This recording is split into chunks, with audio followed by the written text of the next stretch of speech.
के खिलाफ लड़ाई में जनता कर्फ्यू से लेकर आज तक हम सभी भारतवासियों ने बहुत लंबा सफर तय किया है।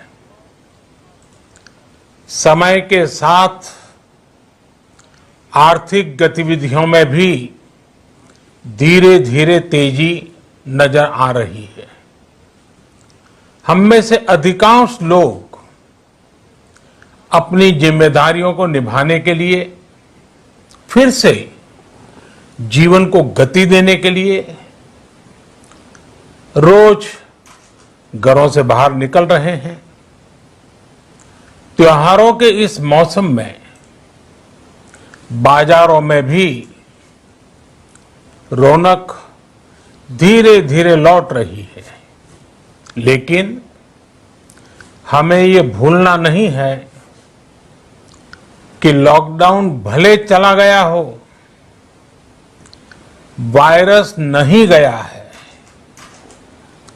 बीते 7-8 महीनों में प्रत्येक भारतीय के प्रयास से भारत आज जिस संभली हुई स्थिति में है, हमें उसे बिगड़ने नहीं देना है और अधिक सुधार करना है।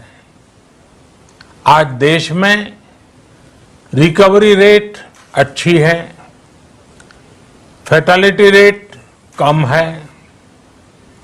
भारत में जहां प्रति 10 लाख जनसंख्या पर करीब 5,500 लोगों को कोरोना हुआ है, वहीं अमेरिका और ब्राजील जैसे देशों में ये आंकड़ा 25,000 के करीब है। भारत में प्रति 10 लाख लोगों में मृत्यु दर 83 है, जबकि अमेरिका, ब्राजील, स्पेन, ब्रिटेन जैसे अनेक देशों में ये आंकड़ा 600 के पार है। दुनिया के साधन संपन्न देशों की तुलना में भारत अपने ज्यादा से ज्यादा नागरिकों का जीवन बचाने में सफल हो रहा है। आज हमारे देश में कोरोना मरीजों के लिए 90 लाख से ज्यादा बेड्स की सुविधा उपलब्ध है। 12,000 क्वारंटाइन सेंटर्स है। कोरोना टेस्टिंग की करीब 2,000 लैब्स काम कर रही है।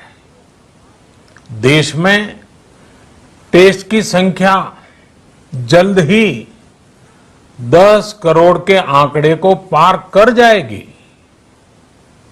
कोविड महामारी के खिलाफ लड़ाई में टेस्ट की बढ़ती संख्या हमारी एक बड़ी ताकत रही है। सेवा परमो धर्म के मंत्र पर चलते हुए हमारे डॉक्टर, हमारे नर्सिस, हमारे हेल्थ वर्कर्स, हमारे सुरक्षाकर्मी और भी सेवा के भाव से काम करने वाले लोग इतनी बड़ी आबादी की निस्वार्थ सेवा कर रहे हैं। इन सभी प्रयासों के बीच ये समय लापरवाह होने का नहीं है। ये समय ये मान लेने का नहीं है कि कोरोना चला गया या फिर अब कोरोना से कोई खतरा नहीं है। हाल के दिनों में हम सब ने बहुत सी तस्वीरें, वीडियो देखे हैं जिनमें साफ दिखता है कि कई लोगों ने अब सावधानी बरतना या तो बंद कर दिया है या बहुत ढिलाई ले आए हैं। ये बिल्कुल ठीक नहीं है। अगर आप लापरवाही बरत रहे हैं, बिना मास्क के बाहर निकल रहे हैं, तो आप अपने आप को, अपने परिवार को, अपने परिवार के बच्चों को, बुजुर्गों को उतने ही बड़े संकट में डाल रहे हैं। आप ध्यान रखिए, आज अमेरिका हो या फिर यूरोप के दूसरे देश, इन देशों में कोरोना के मामले कम हो रहे थे, लेकिन अचानक से फिर से बढ़ने लगे हैं और चिंताजनक वृद्धि हो रही है। साथियों, संत कबीरदास जी ने कहा है, पक्की खेती देख के गर्व किया किसान, अजहू जोला बहुत है, घर आवे तब जान।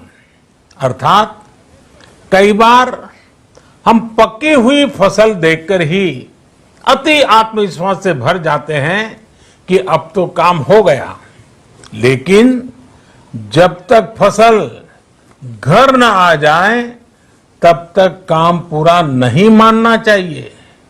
यही कबीरदास जी कह के गए हैं। यानी जब तक सफलता पूरी न मिल जाए, लापरवाही नहीं करनी चाहिए। साथियों, जब तक इस महामारी की वैक्सीन नहीं आ जाती, हमें कोरोना से अपनी लड़ाई को रत्ती भर भी कमजोर नहीं पड़ने देना है।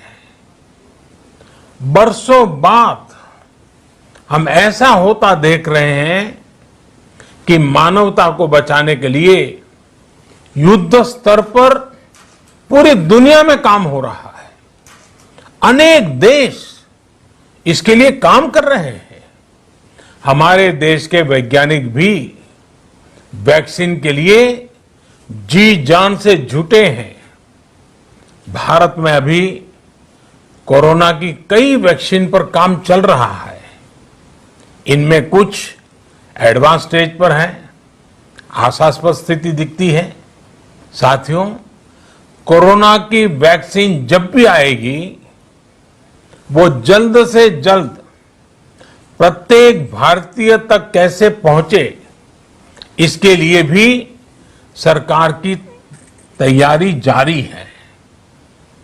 एक एक नागरिक तक वैक्सीन पहुंचे, इसके लिए तेजी से काम हो रहा है।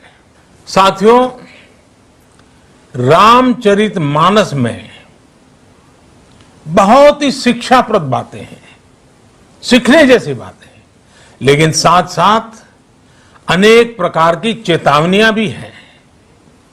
जैसे रामचरितमानस में बहुत बड़ी बात कही गई है, रिपु रुज पावक पाप। रिपु रुज पावक पाप, प्रभु अहि गनीय न छोट करी। अर्थात आग, शत्रु, पाप यानी कि गलती और बीमारी, इन्हें कभी छोटा नहीं समझना चाहिए। जब तक इनका पूरा इलाज न हो जाए, इन्हें हल्के में नहीं लेना चाहिए। इसलिए याद रखिए, जब तक दवाई नहीं, तब तक ढिलाई नहीं। त्योहारों का समय हमारे जीवन में खुशियों का समय है, उल्लास का समय है।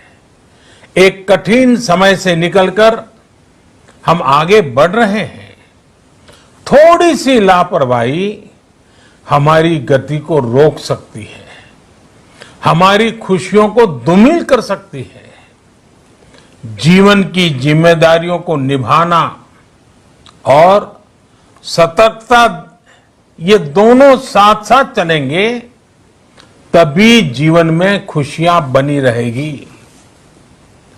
2 गज की दूरी, समय समय पर साबुन से हाथ धुलना और मास्क लगाना, इसका ध्यान रखिए।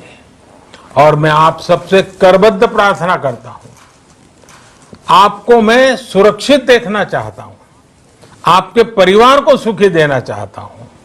ये त्योहार आपके जीवन में उत्साह और उमंग भरे ऐसा वातावरण चाहता हूं। और इसलिए मैं बार बार हर देशवासी से आग्रह करता हूं। मैं आज अपने मीडिया के साथियों से भी, सोशल मीडिया में जो सक्रिय हैं उन लोगों से भी बड़े आग्रह से कहना चाहता हूं कि आप जागरूकता लाने के लिए, इन नियमों का पालन करने के लिए जितना जन जागरण अभियान करेंगे, ये आपकी तरफ से देश की बहुत बड़ी सेवा होगी। आप जरूर हमें साथ दीजिए, देश के कोटि कोटि जनों को साथ दीजिए। मेरे प्यारे देशवासियों, स्वस्थ रहिए, तेज गति से आगे बढ़िए और हम सब मिलकर के देश को भी आगे बढ़ाएं। इन्हीं शुभकामनाओं के साथ नवरात्र, दशहरा, ईद, दीपावली, छठ पूजा, गुरु नानक जयंती समेत सभी त्योहारों की सभी देशवासियों को एक बार फिर से बहुत बहुत बधाई देता हूं। धन्यवाद।